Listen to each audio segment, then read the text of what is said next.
When I was first recruited by our previous CEO, the ask was to develop a state-of-the-art cardiac centers. And that's where basically the journey that we've embarked at that time and that we still want to complete. And then the following piece, which is a big piece of cardiac care now with the population aging, which is electrophysiology or the rhythm disturbance. Right now it's still like things used to be in the mid-2000s, where people came in the hospital, got treated with medication, and had to wait weeks sometimes to get transferred to a cardiac center that has EP. The heart can get electrically unstable, so in other words, not beating in its normal fashion, but now it can beat very, very fast, and when it beats very fast, we can have a cardiac arrest. So in other words, the heart's beating too fast to do its job of pumping in a nice, regular manner. We're always trying to make what we like to think of as your house better, and obviously cardiologists think more about the heart than any other organ. But it involves both plumbing, the walls, which are chambers, which are like rooms of your house, the doors in between them, and then the wiring that runs it all.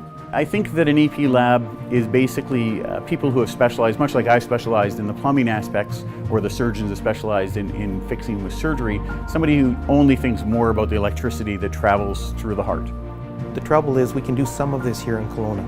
So we have the cath lab, we can open the arteries up, we can do the intensive care type of treatments. We're well set up to do that, and we do that every day, and people do a really good job of that. The piece that we don't have is the sort of advanced electrical piece, or electrophysiology. So every other advanced cardiac center in BC has that ability except for interior health. And so that's what we're looking for here, is to try and have all the services that patients here in the interior need, and have that service close to home. With the EP, we will have basically all the pieces in our toolbox to deliver the whole spectrum of cardiac care.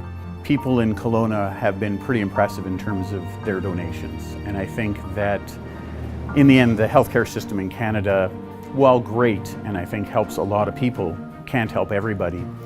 And I think the differences in what Kelowna has gone through in the last 6 years with first the interventional cardiology and then cardiac surgery has a huge impact in terms of the quality of life. And I think to some degree the number of people alive. And I think electrophysiology just promotes that and continues it afterwards. Why do we save them on the table? Why do we do the surgery? It's to keep them alive and enjoy quality of life. And the one aspect we're missing right now is that next step, which is getting the pacemakers, getting the ICDs in quickly, and getting them out back to the life they're supposed to lead. And then once they're there, keeping them alive. And if they need those devices, waiting months, having to go down to Victoria and paying that price when they're already sick and have had a heart attack and they're not working and they have no money, is very hard for people. And I think that best of both worlds would already be here. But much like it took a long time to get interventional cardiology and surgery here, I think that's helped out the people here, and that will only continue to improve. And I think that it's hard to see it, but it makes a big difference. I don't think we can say thank you enough to the people who play a role in having impacts in people's lives. Everybody has a different role to play. We're standing here in this shelled out room. This is a room that will soon be filled by advanced equipment to help our patients who need electrical treatments, and that treatment's not going to come without the support of our community. I can't say thank you enough from my perspective. I'm saying thank you from the patients as well, because it really makes a huge difference in terms of what happens here for them and for each one of us as well. So thank you.